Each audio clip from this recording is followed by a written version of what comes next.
2, 1. Hello and welcome to Season 13, Training Grounds G, Match Day 3, 4? 4. 4, yes, it is. Hello Yeah. from me, Cornai, and also hello from Cyclem, my co-host. Say hello, Cyclem. Hi. There we are. I think I have to clear one thing up. Yeah. You made a funny joke in the title with M and N's. It's just an N.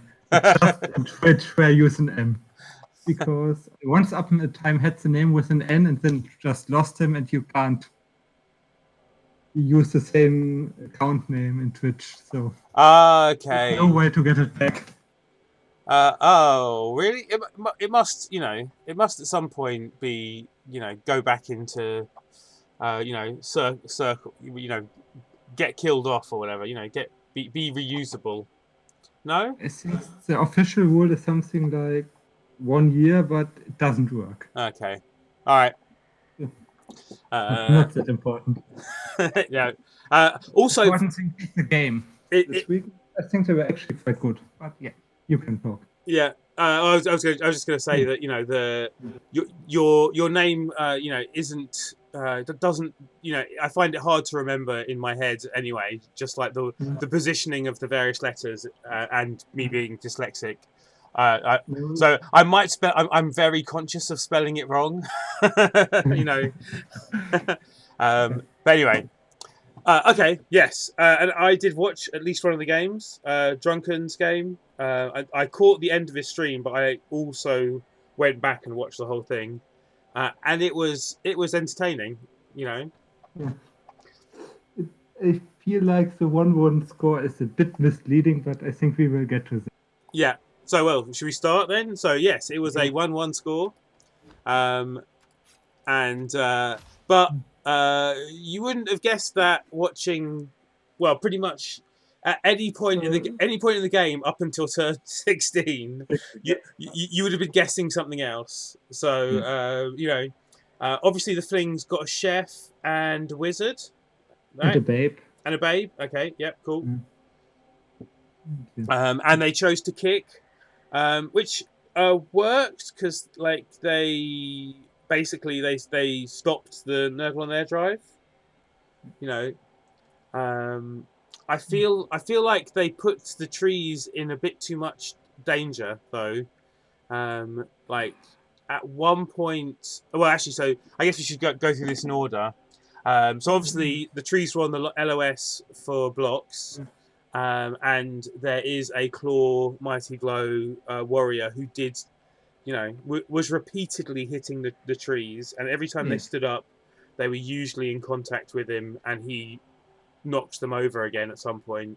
And when they kind of split up, he was still kind of he spent more time hanging around the trees hitting them than going anywhere else, right? I think Drunken played for the win in this game, or for the draw. Oh, yeah. If you play for that, I think you have to use your trees. Mm-hmm. Because you can't really protect them from Drench, Mighty Blow, and try to win at the same time. Yeah, no, you're right. Do one or the other. Mm-hmm. Yeah. Most likely you can't even do one or the other. Most likely the Chaos are just killing your Flings until they get to the tree. Yeah. Hey, Dimmy. No, I am not playing. Hey, Drunken. Hey. Yeah, no, just talking about the Training Grounds matches this week. Yeah. And hello, Zoglug, as well, yeah. No, I totally agree. The tree, you can't really screen off the trees with the halflings, can you? Yeah. Training Grounds is the bit at the bottom of the league, so like tier 5 in Rebel. And not in Flames.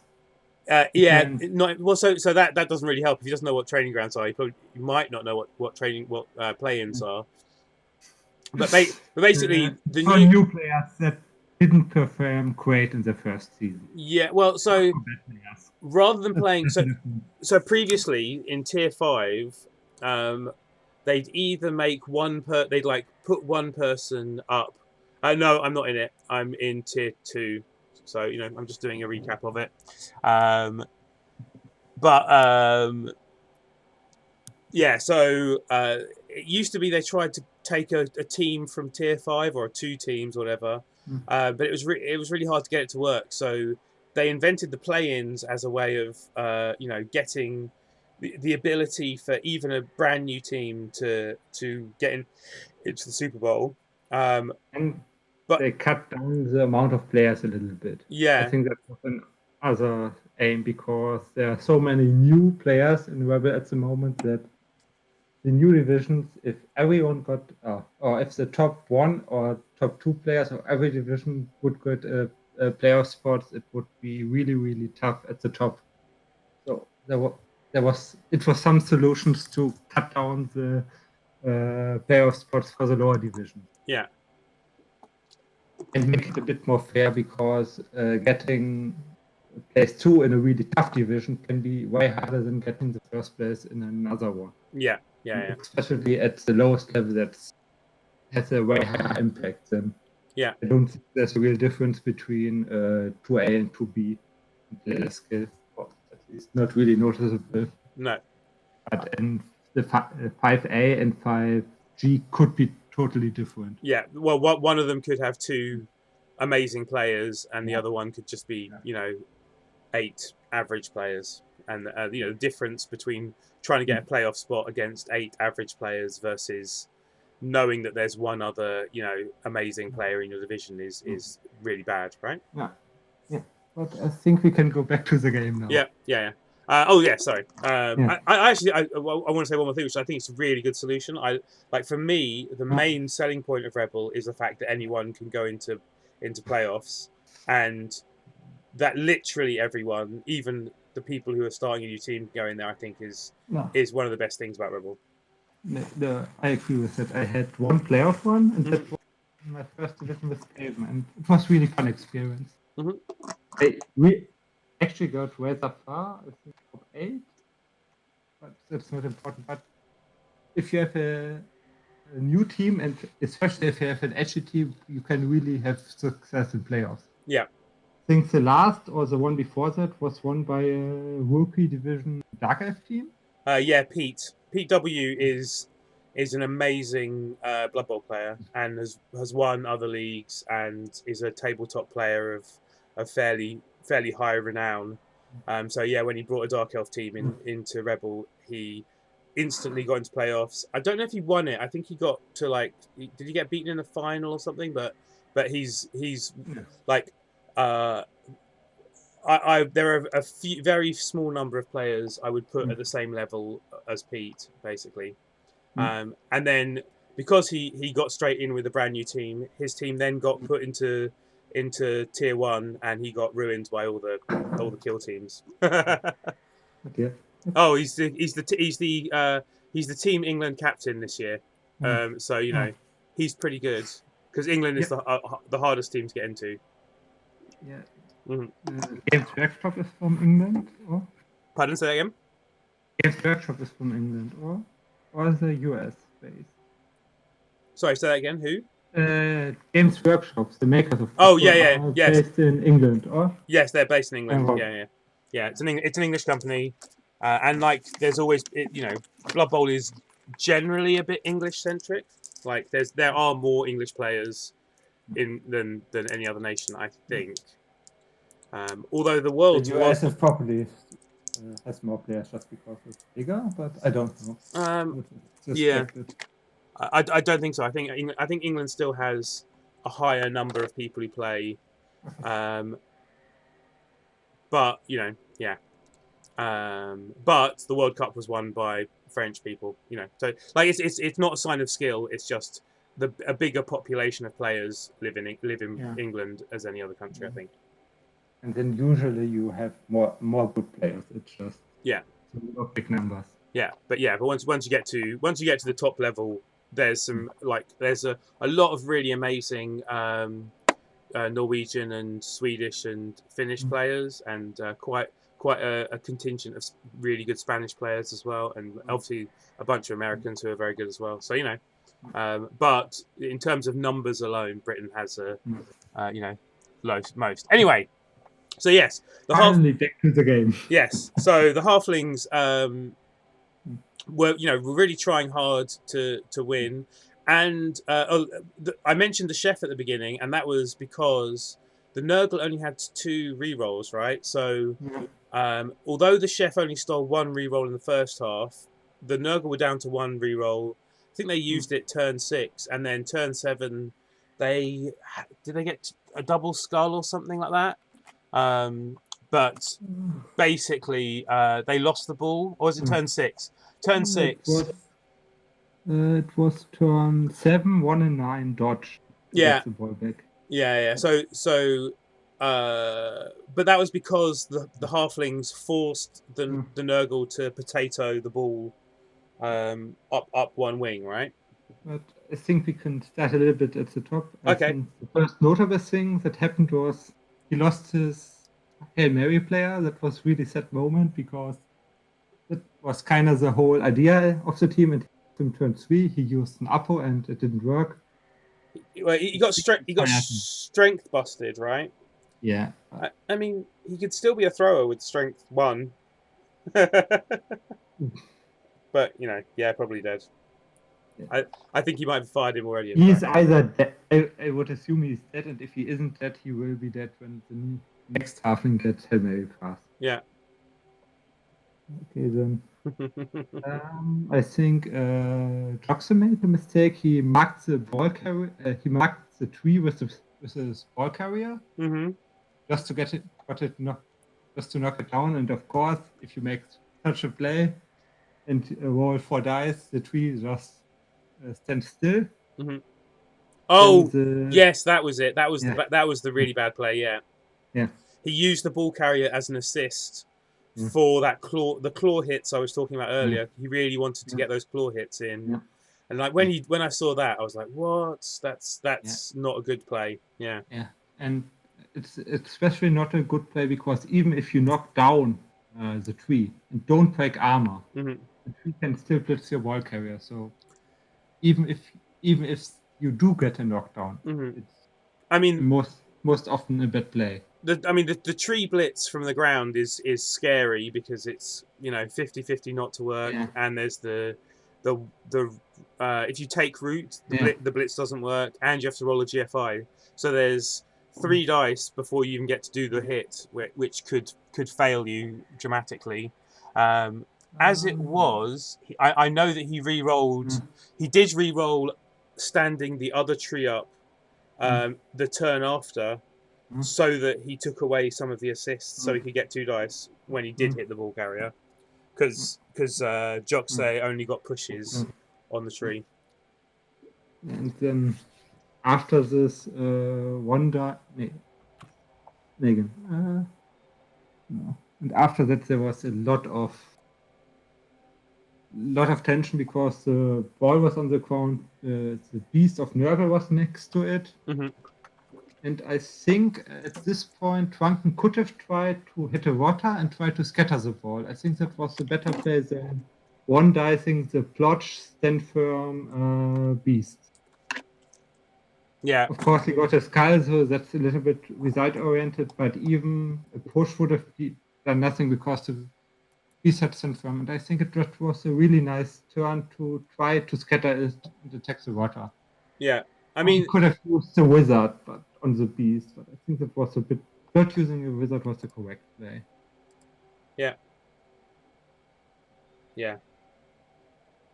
And there was a few more turns, but ultimately the Nurgle got the ball back and had to potato with the Beastman. Yeah. Or do you want to notice something else? I think that was the most important thing. Then, okay, potato, ball carrier, what do? You use a wizard. And what does Nuffy do? Oh, Nuffy gives you a 1. Yeah. It was unlucky. I mean, I was going. So when I so even though I watched the game afterwards, it was a while afterwards. I'd forgotten because Drunken obviously complained about the one-ing wizard. Yeah. Was very unhappy, rightly so, about the one for the wizard.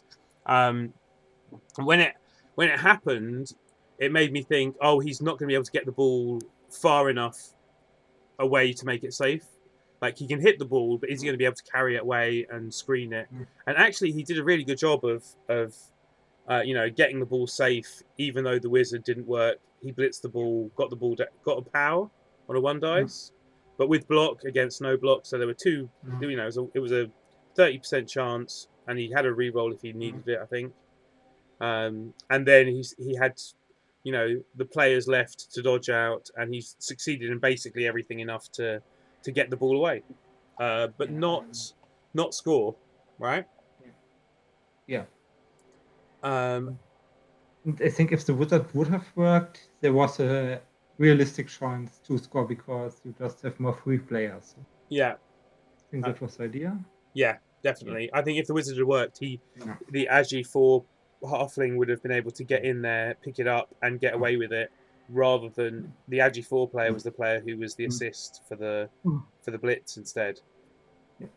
Maybe we should also have mentioned that there was a tree removed at that point already. Yeah. So we're talking about the basing or the being hit by the claw mighty blow. One of the trees did get removed just before the ball hit, I think. Or was it? No, it was before the ball hit. Yeah. And then there was, as we said already, a failed dodge, so the Nurgle didn't get the ball back. But the Nurgle had one last trick in their arsenal. They had a howler. They fouled off the second tree. Yeah. So now the first half ended. The Nurgle weren't able to score, but they removed both trees and a ton of halflings. And so I think that was a 1/2 for them. I mean, as Nurgle, the wizard was used. The halfling didn't steal the ball. You removed both trees and got a ton of SPP with removals. I think as Nurgle, you are really, really happy with this half. Yeah, I mean, I don't know. I would have been a bit frightened of, it was their drive. They didn't score. The flings can still, run forward and score quickly, and then be annoying enough to cause you more problems. I wonder if Joxer had a better chance at getting the ball back and trying to score, like as in. So he didn't have any chance to get the ball. There was literally no way he was getting the ball on turn 7 and 8, and that's why he had a chance on turn 7. Turn 7 had to dodge. Okay, yeah. So then on turn 8, he just spent the whole of turn 8 trying to kill everything. That was his if he'd have still had even the slightest chance, he would have gone for a 3% play to get the ball and score, I think.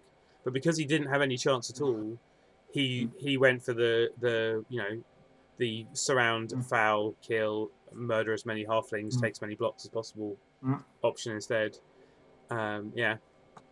Which was costly for the halflings. But I think we can talk about the second half, and the second half started already amazing. We had 9 Nurgle players because 1 KO didn't come back. 9 halflings. We should really mention again, 9 halflings, no 3. Yeah, because the Nurgle 0 rerolls and the halflings had 5. So it was interesting. The chef stole 2 rerolls. The Nurgle had 2 rerolls. The chef stole both of them in the second half, and the Nurgle didn't have any bench, so 1 player was sent off, fouling, I think, and one player was KO'd and didn't come back. So they had 9, but the Flings only had 5 players left from the first half, but they had a bench of 4, so they end up having 9. But no trees is a big deal, right? Yeah, 9 halflings. You are so much outtrained. You have to take really high risk to do anything with halflings at that point. Yeah. And Drunken, I think, realized that and set everything up to score really, really early. I think that was his whole idea to score on turn 2 or 3 and then be done with the game. Yeah. And I think he set it up okay, but then tried to. One thing we should notice, he had to roll a lot of 1 dices.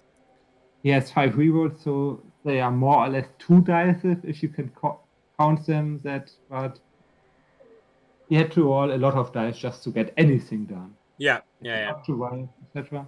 And then he wanted to hand off to his diving catch player with his edgy 4 halfling. That was his ball carrier, and he failed to dodge. I think he had a bad passing, like he took 1 unnecessary dodge. It won in 36. Of course, he would have done the same dodge 1 turn later if he did it the correct way, but I mean, he would have failed. unneeded. He would have failed the handoff instead, or he would have failed something. You know, it was not the end of the turn, that dodge. He was doing more things. So, but it was still a mistake, and I think one should mention it. Yeah. Yeah. Then the ball was on the ground, and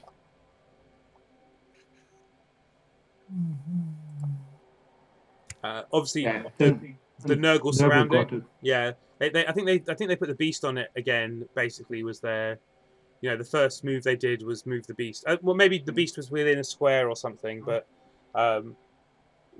fairly well surrounding the ball. I think they just got the ball back. Yeah, they picked it up. Yeah, that is.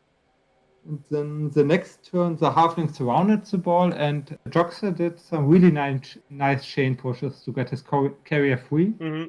I think he also did some nice chain pushes in the first half. Now that I remember it, I think we should also mention really good play if they do them. Yeah, he did. Not just criticize negative. Yeah, so the one where he potatoed in the first half, he got out of diving tackle because of like a triple push where if any of them had been pals, he would have been free. They weren't, they were pushes, and the last push was enough to free him anyway. So, and I remember I know what you're talking about. He again to push his ball carrier through a lot of tackle zones. He did some chain pushing. It was good. But then he scored on turn 14, right? Yeah, and I think we should mention that he killed the strength 3 halfling. So halflings are really down. They were down to 4 halflings at that point. Mm-hmm. With two more KO'd, and Joxer scored on turn 14. And I think that's in a league where you really don't want to win, but you want to get SPP, it's the correct play. Okay, yeah, because I was going to say, this is a draw because he scored on turn 14. I think it's 100% the correct play. Okay, yeah, because obviously he won SPP. Yeah, he could have won, and he could have still hit the remaining halflings for 2 or 3 more turns. Yeah. Possibly easier without scoring. I think he had. I think his chances to win 2-0 are higher than the 1-1. Yeah, true. But yeah, it was something I wanted to talk about because I did think, obviously in really competitive play, that would have been that was a mistake. If you have to win this game, you don't do it. But if you want to get SPP, you do it. Yeah, the ball carrier was totally safe, miles away from any halflings. They were never going to get to him by turn 16. He could have just sat there. But yeah, it's better to score so you get more chance of scoring again. Although only 2 turns, so he had to. His first action of turn 15 was run the dodge sure hands extra arms player forward to be a scoring threat, which did mean, although the Nurgle were now, were they 10? No, they were still 9, right? They failed the 9 versus 6. Yeah, 9 versus 6 in the last drive. They were effectively 8 versus 6 because one of their players was sitting waiting to be used as a scoring threat, right? Yeah, they used the carrier as a scoring threat. Yeah. And I think we can talk about turn 15 of the Nurgle, because I think that was a really nice choice from Joxer, actually. Mm-hmm. Because the Halflings had a scoring set that needed 2 GFIs to score.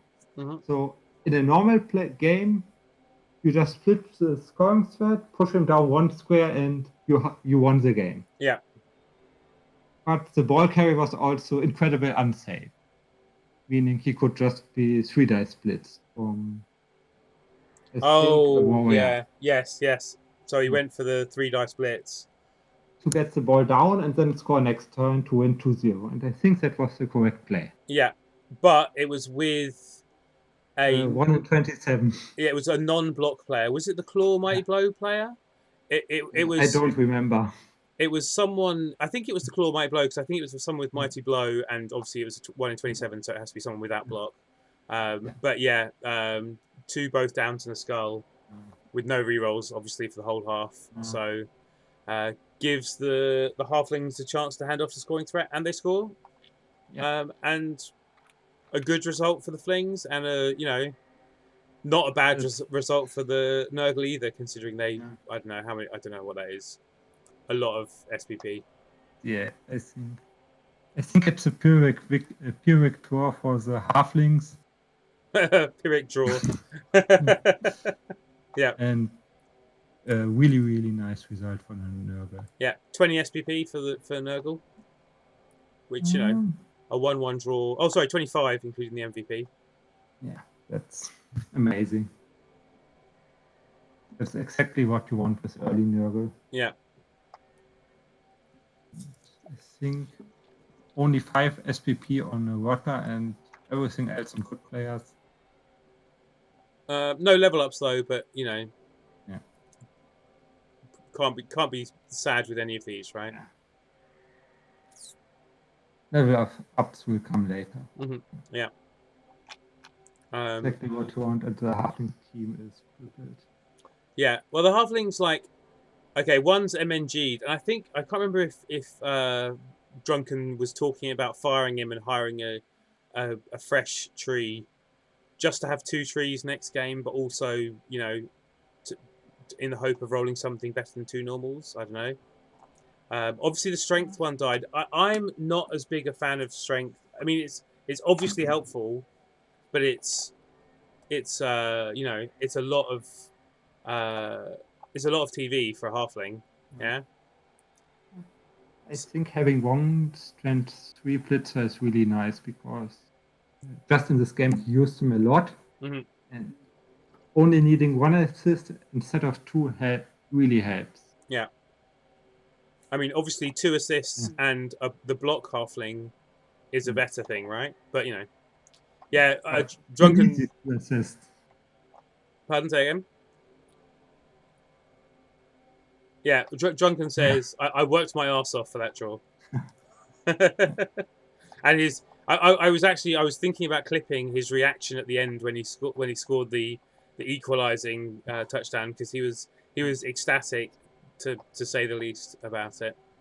Yeah, I can understand that. That was an amazing game to draw at the end. Mm-hmm, yeah. A lot of things didn't go his way. Yeah. And as I said, the Hail Mary halfling is not that much worse at Hail Mary passing with strength 1. You could keep him. I think he's fired already. Right? He's been fired already. Yeah. But he's got quite a lot of money and still quite a full team even after this. So maybe the block halfling will roll a 12 at some point. Yeah. Okay. Cool. Anything else to say about this game? As you said, he should buy a new tree. I think Deep Root is better than hiring a new tree, but I don't know. I mean, halflings can induce a tree star. I think that's enough.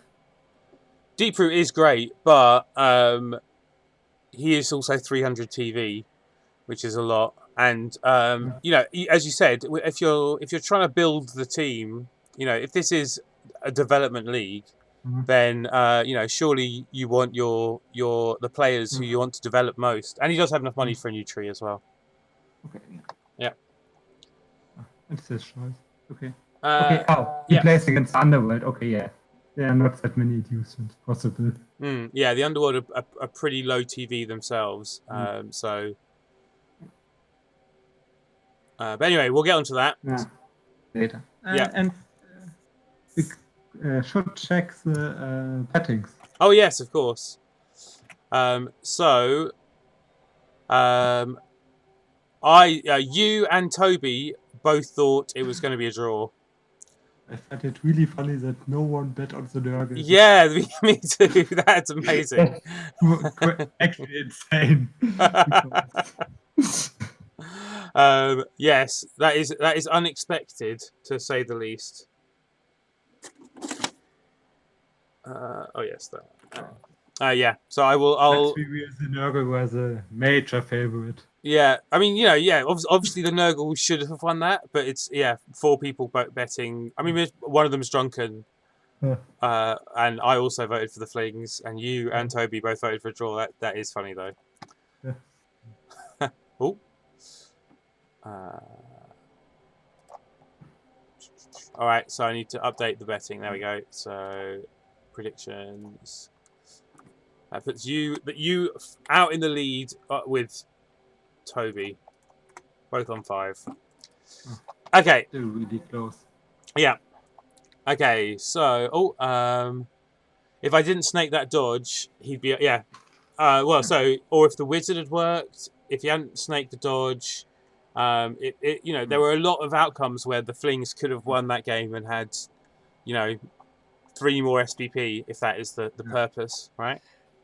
There were also a lot of players in the Nurgle could have won higher, so. Shoulda, woulda, coulda. You don't always only look at your bad luck. Yeah, exactly. That's true. Okay, should we move on to the next game? Yeah. So the next game is the Bleak Brandy Cutters, the Underworld, against the Shikar Ghoul Bears, the Undead, right? And it was 2-1 to the Undead. This is the game I started watching but didn't finish.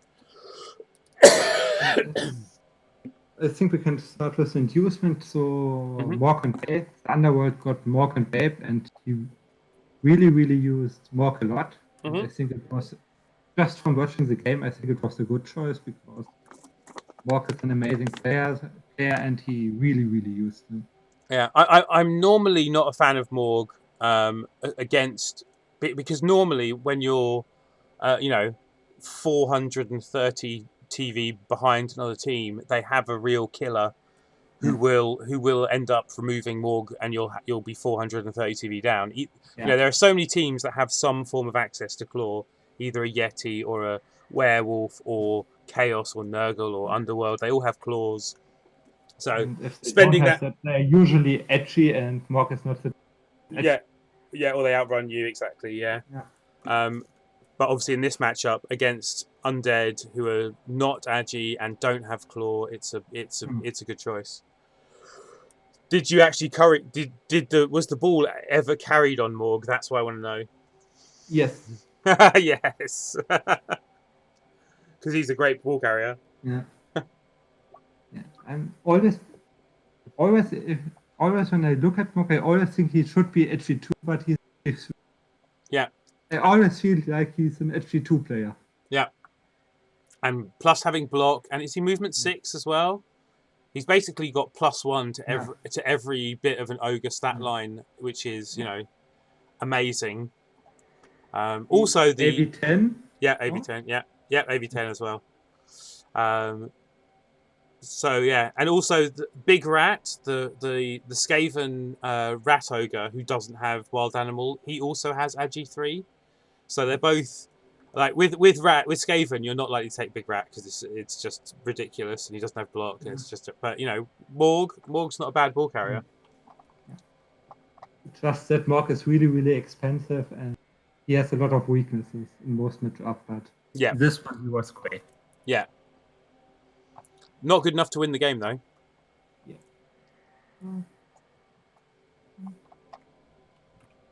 And the Underworld, I think in this game they really played was to get the ball.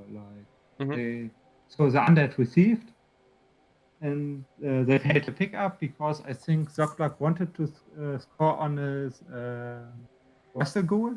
He was 6 SPP away, and he tried to. He was placed in the middle, and then tried to pick up the ball with him instead of his sure-hand score. So I think the aim was to score on him, and he failed the first pickup.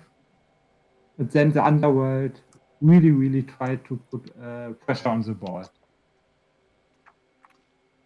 And that was basically the idea. Then the next turn, the Undead got the ball back, went to the middle, and I think Zoklak did a bad cage. Like he needed a dodge to make his cage safe, and he could have just played a zombie first and then did the dodge after. Of course, if I talk so much about a bad cage that needs a dodge, of course the dodge fails. Yeah. And then Morg blitzed the ball carrier, so he had to push one player away and then could blitz the ball with Morg. And Zoklak got really lucky because the ball scattered into the hands of his right, so he didn't really lose it.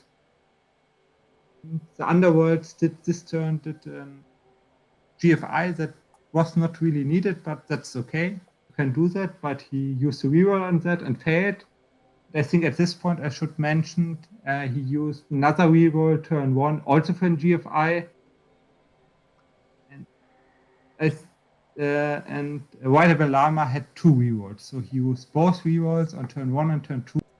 Yeah, I feel like both for GFIs, and I think that's really bad reroll management. Yeah, I feel like that's been the problem with quite a lot of his play in previous games was using up his rerolls too quickly. Maybe not 2 in turns 1 and 2, but when you've only got 2 rerolls, you do need to be a bit careful with them, right? Yeah, and as a slight spoiler, he did the same on turn 9 and 10. Yeah. Again.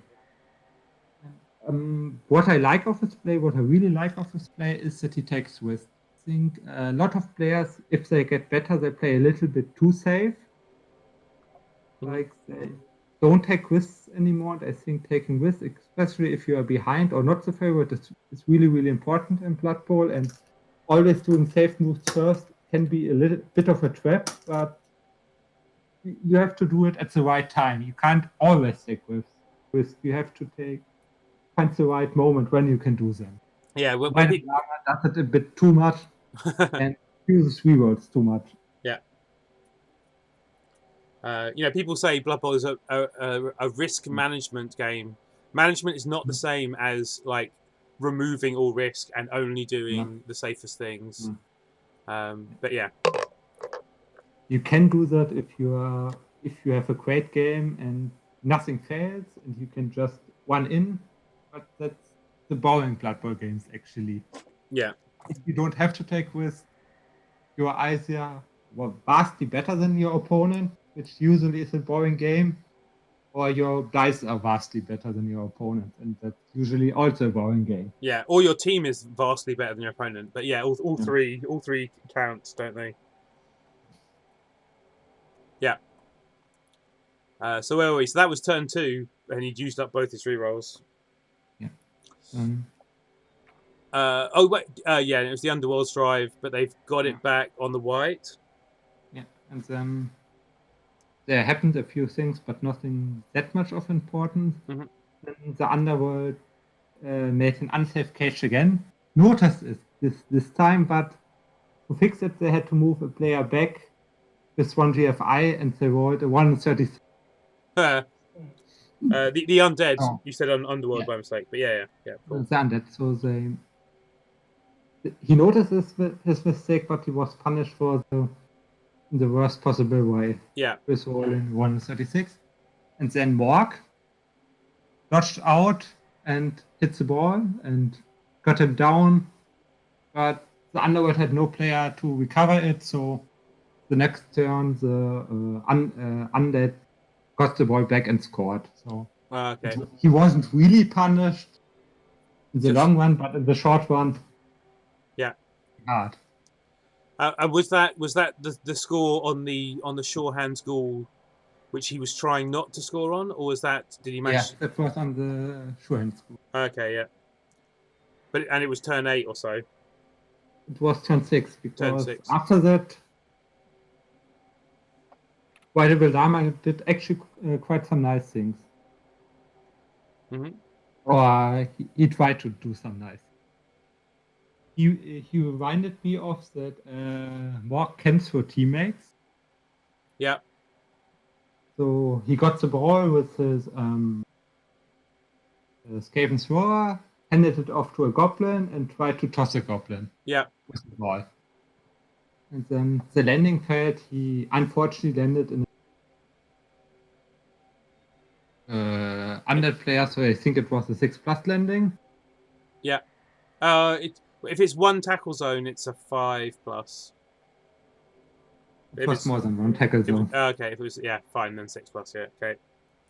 Okay, and then the undead tried to make a scoring threat, got 1 in 36 again, and then Morg blitzed a skeleton, knocked it down, and picked up the ball. That was marked by an undead player. So Morg got the ball for the first time. Okay, then I think the next turn was really unremarkable from the undead. I think they tried a little bit to stop the score, but there was one there were 3 players in scoring range. He, of course, couldn't stop them all. Yeah. And White Lama blitzed one goblin free, poured him into the end zone, and then he blitzed one goblin 3 and could have handed off, but instead he chose to pass with Morg. So I think that at this point, I'm pretty sure I just wanted to have fun and make funny plays, because I'm pretty sure he knows that he could have just handed off. Yeah, and I think he's. So we're talking about these games being development games, but I think he's already said he's firing this team and starting again, right?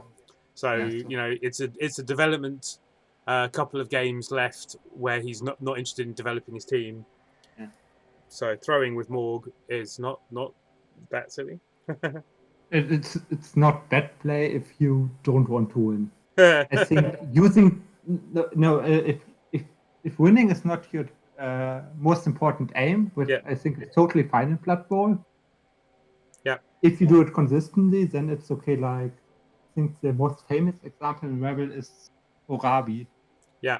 Just fouls on turn 16 and scores only after it. Yeah. Because he just wants to kill the enemy team, and I think that's totally okay.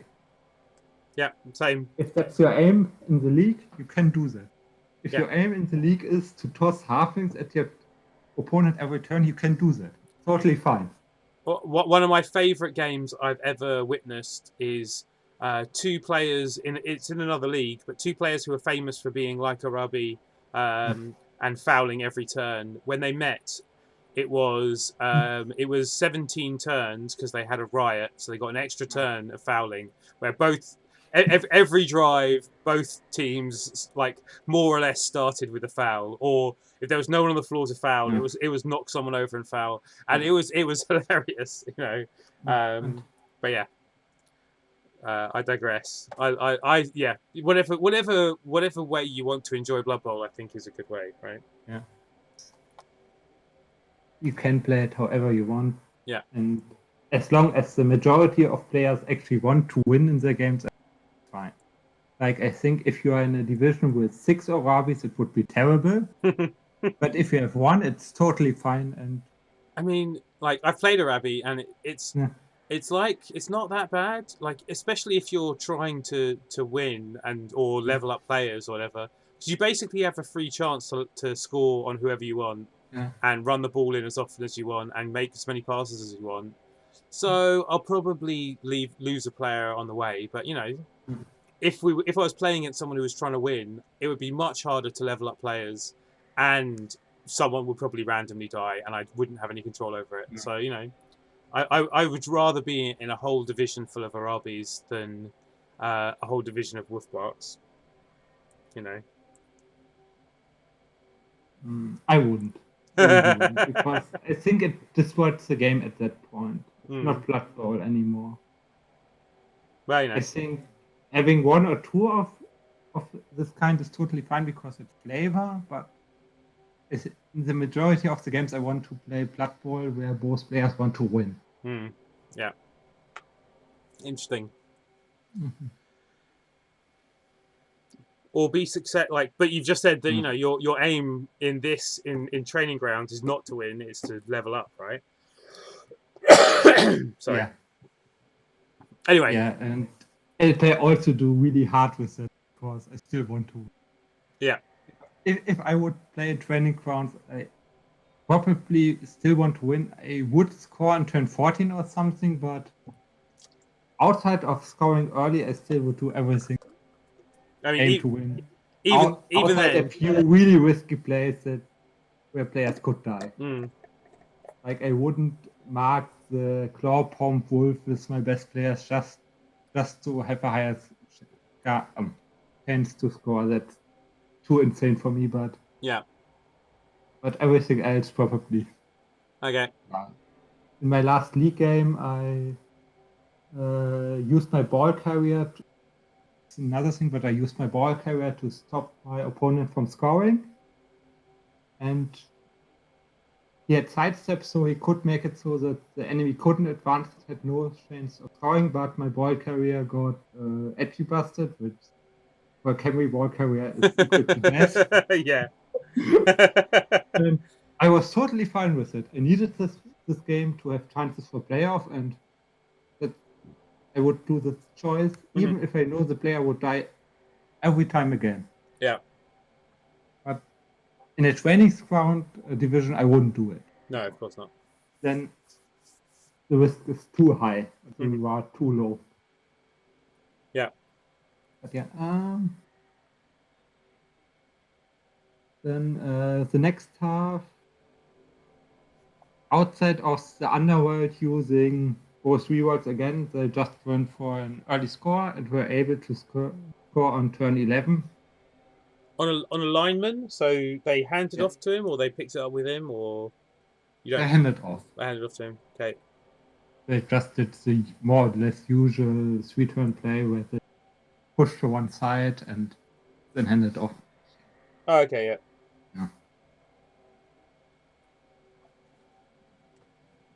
And then obviously the undead had a long time to score back. Yeah, but they actually got lucky to score back. Because the underworld again did a lot of pressure on, again with Morg, and even got 2 dice on the ball with Morg. And the undead had to be rather lucky with dodges. The ball carrier had to do a 4+ and a 3+ dodge to get safe. And after that, the undead were... and after that, Morg still got 2 dice on the ball. Everything didn't work. And the undead were able to score. And then I think Rideable Llama did actually a really nice play on his turn 16. Yeah. He wanted... I have to check again what... He wanted to make a chain push to free the ball. To make the pickup easier, then hand off the ball to... No. I have to start at the correct moment. He dodged in a goblin behind to enable a chain push to free up the ball so that the ball could be picked up on a 3+. Instead before the chain push he was marked by 2 players and then hand it off to a goblin and then pass the goblin with more. I think that was his idea. At least I don't think the dodges with the goblin make sense for everything else. Hmm. I think that was a really nice plan. It wasn't the highest chances. As Zoklok said, it even changed to Wayne, so the pickup was. Okay, yeah. Yeah. But as all great plans, the plans failed at the Shantos play. He got both down, and it only was a one dice, so the whole nice idea didn't work out. But I think that was a really nice play that he went for, even if it didn't work. Yeah, of course.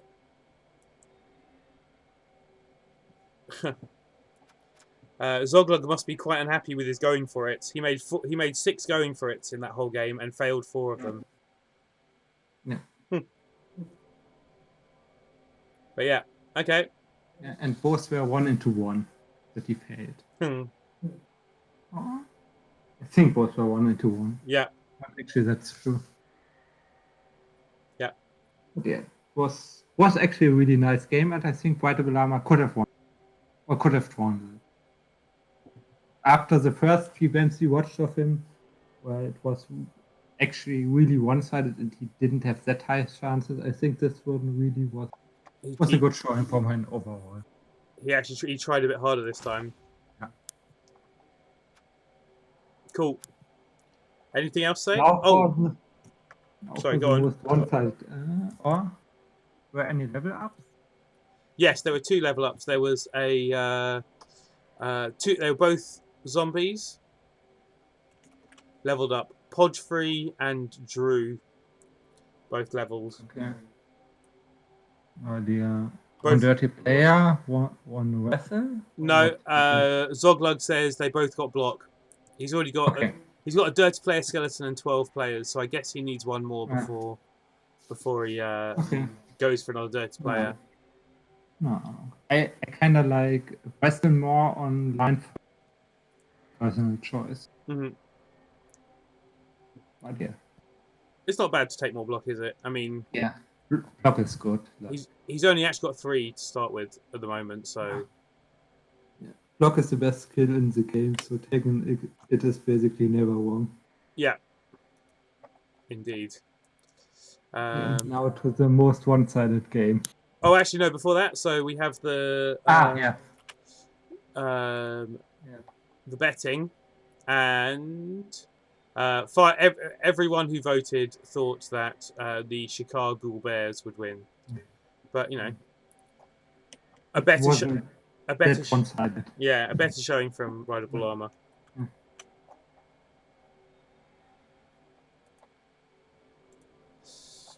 So yeah, I'll update that while you talk about the last game, the failed gimmicks against Kenwood Race.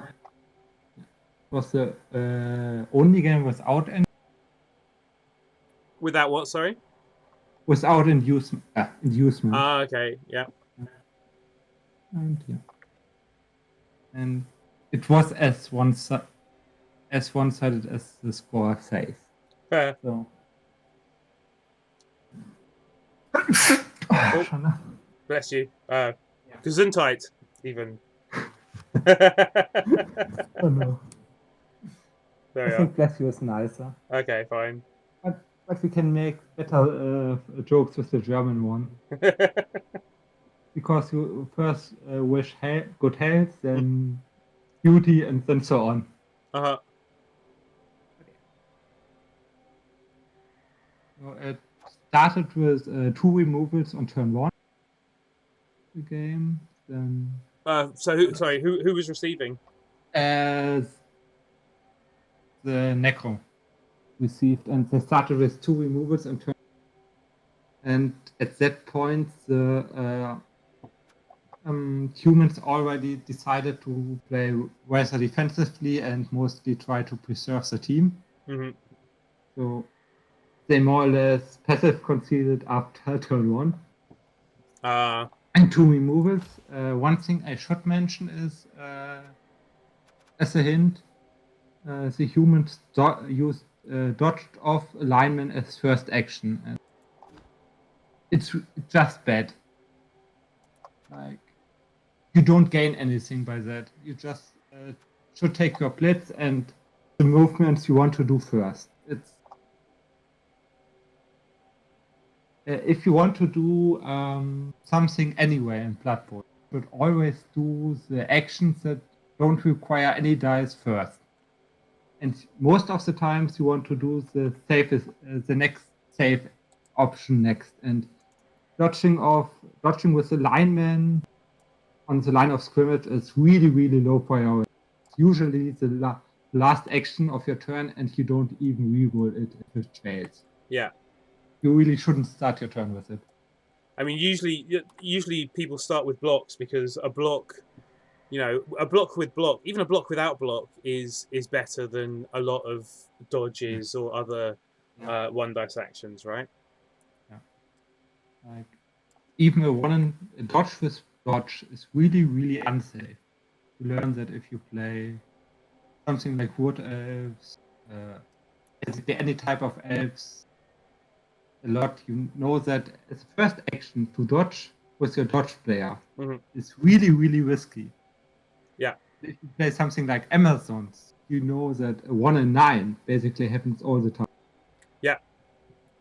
Or lizards. Lizards are everything that a lizard does is a 1 in 9.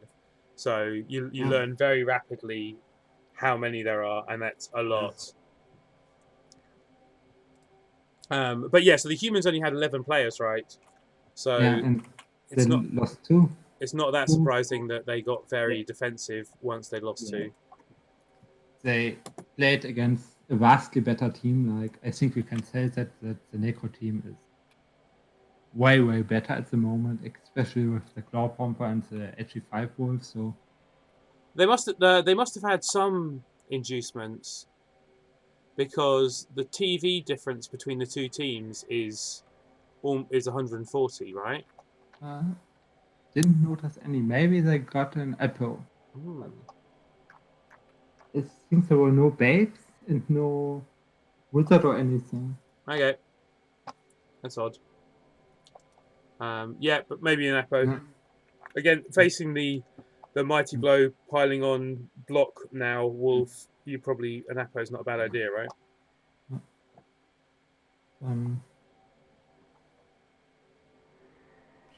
Oh no, where am I? Oh, we just started, I think, with the LOS removals and the humans running away. Yeah.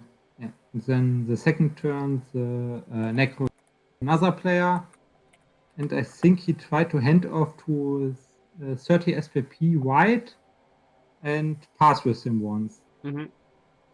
But that failed. In the next turn, the Wolf scored.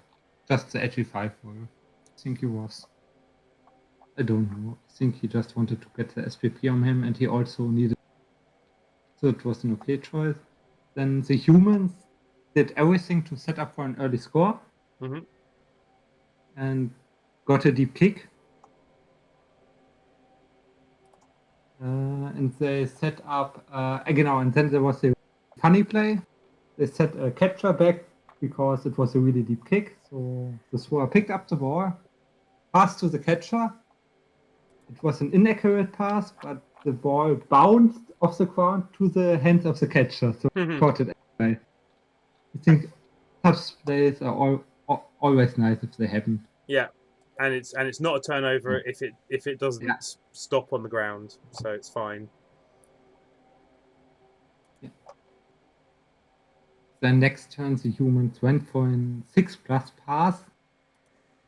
It was a bit risky. It didn't work out, and the HE5 was caught again on turn 8.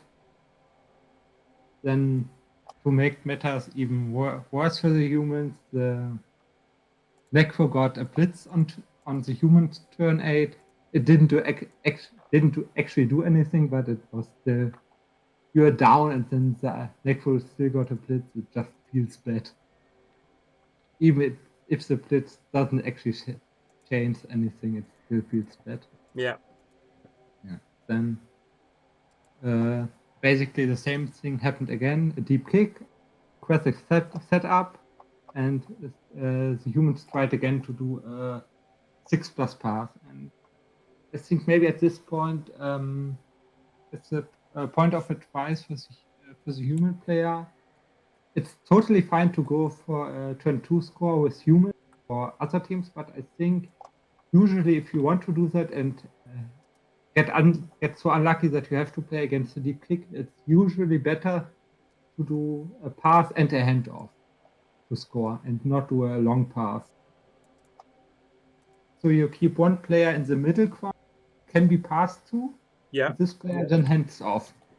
I think that's the general idea, and of course with humans it's risky, but if you think a fast score is your best chance, with I think in this case is correct, you still go for it. Yeah. If you really want this one player in the middle, so you have to roll more dice, but way more likely dice. Yeah. When you got the reroll, especially. Yeah. Oh, and Yeah. So in this case, okay, I've just checked, and I can tell you that the humans did have 2 appos. Okay. So yeah. Okay, so Oh, and they got perfect defense as well, and basic. Oh, the necro set up. All right, fine. Sorry, carry on. yeah, turn 1 there was perfect defense, but it didn't change anything, so I didn't mention it. Yeah. It wasn't important. Mhm. It avoided a few hits from multi-blow pieces, but yeah. And then the Wolf got the ball again because there was another failed pass. He handed off to the white, and the white scored. So he leveled 1 white. Okay, and then this time there was no deep kick. Mhm. This time the humans were able to turn. So it was 1-3 at this point, and then the humans went passive again because they were really outnumbered at this point, and this Neko team is really, really scary. So the undead were able to score a 4th time, this time on the other white. So Yeah. for the Neko, it was an amazing game, GP-wise. I think they got at least 2 levels, maybe 3. I got 2. Yeah. So the Agi leveled up by doing 2 completions and 2 touchdowns, and the Mighty Blow tackle white leveled up through a touchdown, and the guard white got 3 SPP. 3 SPP, which is not bad, but still another 5 SPP away. Or no, sorry, 7 SPP away. And the Claw Pumper is 1 MVP away from leveling. So all the SPP in the right. I mean, maybe if you're winning 4-1, or 3-1 even, you're thinking about you should try and score on the golems. Yeah, but because the golems do need some levels as well, don't they? Yeah, but most of his scores were stealing the ball. So you didn't have time. Yeah. Yeah. And I think getting the 2 touchdowns on the actually 5 wolf and the one on the white is more important. Yeah. Because both of these are levels. And then for his last touchdown, I think it wasn't possible with the flash golem. So Okay. I think closing the white was better. I think we can look at the team now. Yeah. So I guess dodge for the Agi 5 wolf. Oh, Toby might not have taken it. I don't know if he has taken it or not, but he rolled something good, and he was. It might have been another double. It was a double. Yeah, he said he could take Mighty Blow. Yeah. He took dodge. Yeah, because it was. Yeah. So we talked about it on Discord, and like he's already only got 3 more skills after this that he can get, right? So if he got Mighty Blow and then Blodge, that's his 76 SPP skills, and he's only just got Blodge. I feel like the Mighty Blow is not as worthwhile as getting Dodge and maybe Block, and then Leap or something interesting rather than more Mighty Blow. I think it's just a really, really good one-turner, and probably give him block at his next skill, and after that sidestep. Mm-hmm. I think block is just too good to not take it. Yeah, he needs block. Yeah. But yeah, I would like to see him get leap rather than sidestep, so he can be a real threat to everything, basically. Yeah. And with that G5, Yeah. but yeah, Probably. okay. Oh yeah, and the mighty blow tackle has got guard, I which think he wants to use his wolf as his killer. hmm. I like having a killer on Necro who doesn't have frenzy. So like if your only killer is the frenzy mighty blow piling on wolf, Yeah. you know Yeah. there are times where you won't be able to make hits against good players because they set up frenzy traps. So And I like to have one of the whites also as a killer and not having guards but getting piling on and yeah. you know. Yeah. But so such is life. Yeah. I just think it's a stylistic choice, and Hmm. you can still blitz with your mighty blow white Yeah, pile on. yeah, of Piling on. course. Cool. Okay, so that's all the games played. Yeah. Yeah. Don't know how important the leaderboard is, but There is one playoff spot for training grounds mhm.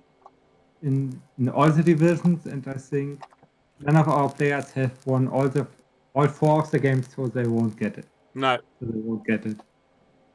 I don't know all the training grounds, but I'm pretty sure you will need 5 wins and the great touchdown difference to have any chance to reach challengers. I would be surprised if there aren't several teams that have a perfect score. Just Yeah. too likely. 3 at least. Yeah. And 4. And isn't it across 5?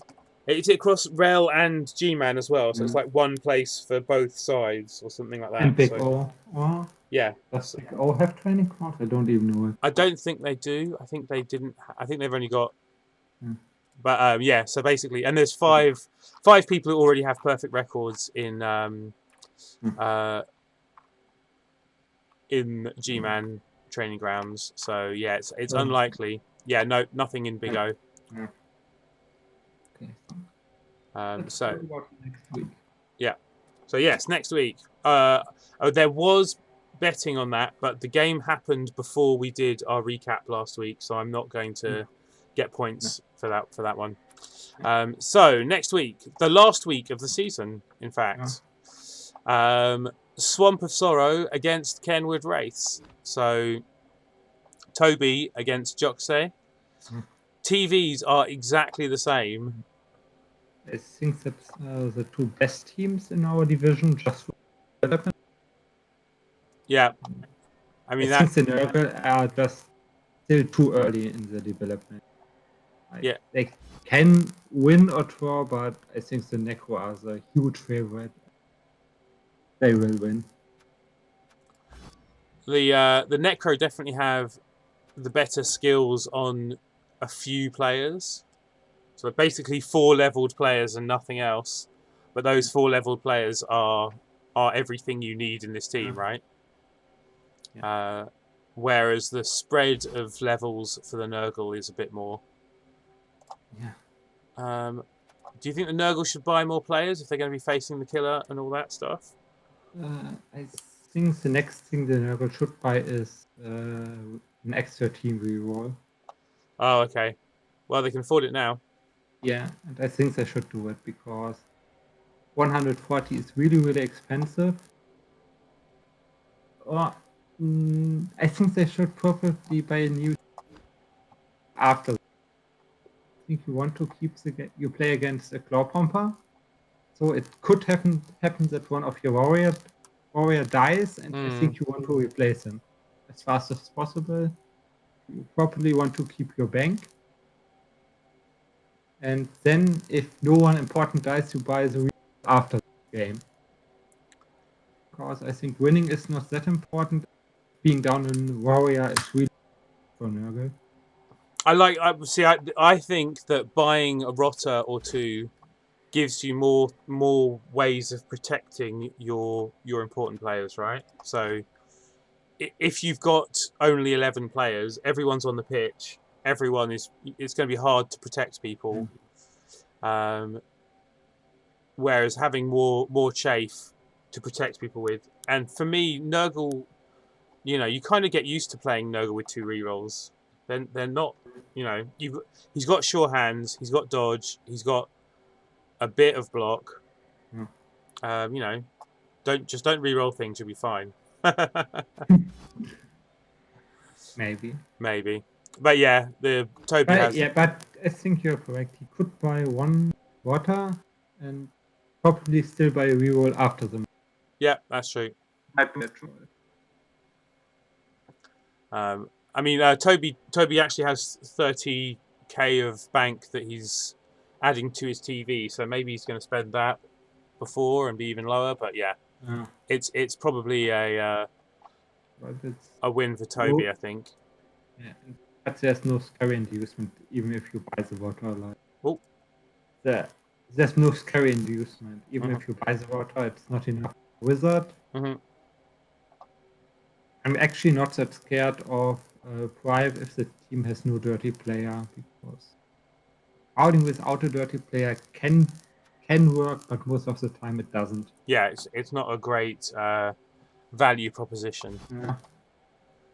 Whereas the chance of not just removing, but actually, doing some proper damage with a foul when you've got dirty player suddenly goes up massively, right? Yeah, just like multi-blow. Yeah, exactly. Okay, and then the game after that is the Chicago Ghoul Bears. I want to say against the humans. Against the humans, yeah, the failed gimmicks.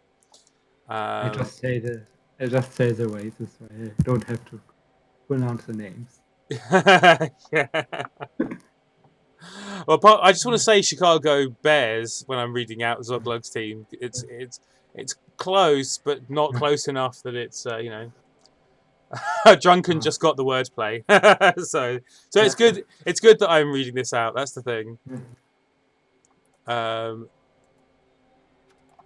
Quite high TV undead. All things considered. I think they are favored undead.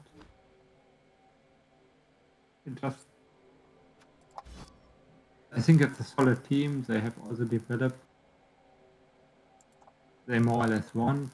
Like it's not a great team. There's no spectacular player. Like there's no star like the Necromantic, but it's just solid development all around. And the humans are just really lagging behind. Yeah, and 220 TV of inducements is not really going to give the humans a win. And they've only what is Griff? 310, 320, 320. I think. Griff might turn the game because Griff is an amazing star. He's so good. But he is also, that would be the humans spending a lot of their own money for Griff. For 220, Zara is 270. She's pretty good. Oh, actually, Zug's 260. And as 2 ogre to line up against the 2 mummies build would be kind of entertaining. But either way, I think undead are favored. Yeah, +1.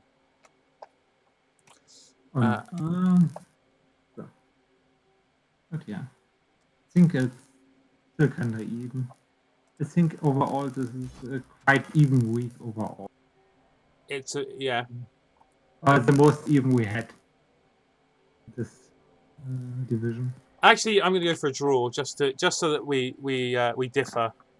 I'm going for a draw for this one. You have to catch up to me. Yeah, exactly. And last of all, it's Drunken's Frankfurt Fumblers against the Bleak Brandy Cutters Rideable Armor. So so far, Toby and Zoglug have both gone for the flings. I actually think that this is Rideable Llama's week. He's going to win. Then I'm going to bet for the draw.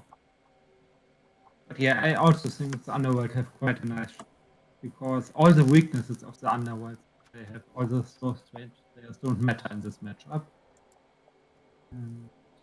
They have Haven Pizzas are nice against the Halfling. And there are two teams that more or less have to rely on gimmicks. A bit more. The Halflings are actually giving away TV to the Underworld. Yeah. Maybe actually not. No, it's the Underworld are just picking one player and it's just 40k more. Oh yeah, so, but still 50 TV difference. So the Underworld are getting a babe. Yeah. Yeah. So between, but that's probably, yeah. I'm still going for the Underworld in this game. I think it will be an interesting game. It could be quite even. It could be a snow either direction. I mean, it's still Halflings, And it's still Underworld. Yeah. They both. Yep. Every chance of players leaving the pitch in droves. Cool. Okay. Yeah. And we're done. Yes. Yeah. And so our longest recap by far. Longest recap by far. See, this is what happens if I actually watch the replays.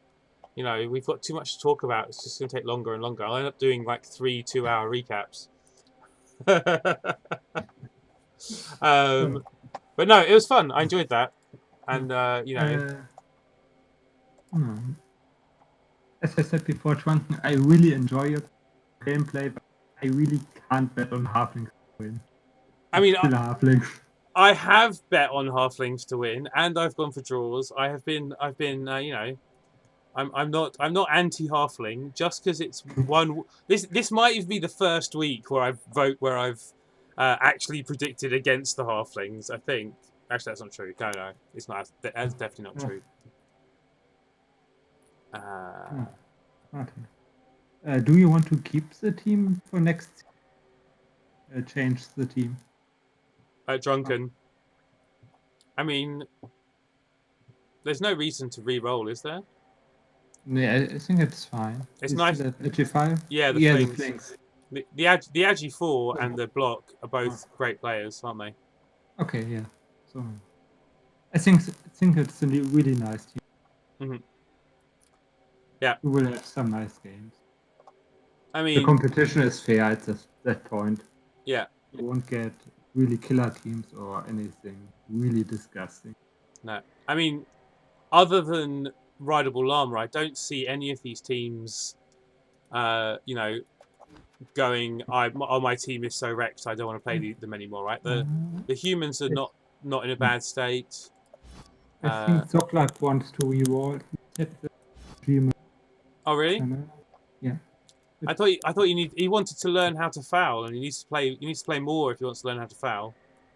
I think he wants to re-roll to either Caven or Dark. Okay. Yeah. I don't think it's because he thinks his team is bad. He just wants to try something else, and that's fine. If he wanted to, the team is. Yeah. I think. Yeah. I mean. So earlier you said there's so many new teams in Rebel. It's an unusual problem that Rebel have of people re-rolling so much. Like in every other league I know, the number of people who re-roll is like 10% or something. It seems in Rebel it's like half the league re-rolls every season. I think that has something to do with playoffs. Other leagues. You have to be in it. You have to fight through every division climb up, and level you can climb quite fast. And even in the lowest division, you have to reach the highest prize. So you don't give up everything if you reroll a team where you need 6 months to get to the same point again. Really, a lot more. Yeah, true. Okay. Well, that's it. Thank you for joining me, Cyclem. And next week is going to be our last show, right? Yeah. Feels like we've just kind of started getting into it, and it's just become kind of normality almost. But anyway, and it's over just like that. It was nice. Yeah. Oh, it is nice. Yeah. And thank you everyone who came along and chatted and watched and stuff. I look forward to talking to you next week again. And I'm going to host Steak Mittens because he's playing an Imperium game and then he's playing his Rel thing afterwards. Although I'm probably going to go and watch Space Cadet because he's doing a 24-hour drunk stream, which I find immensely amusing. Cool. All right. So thank you. And bye.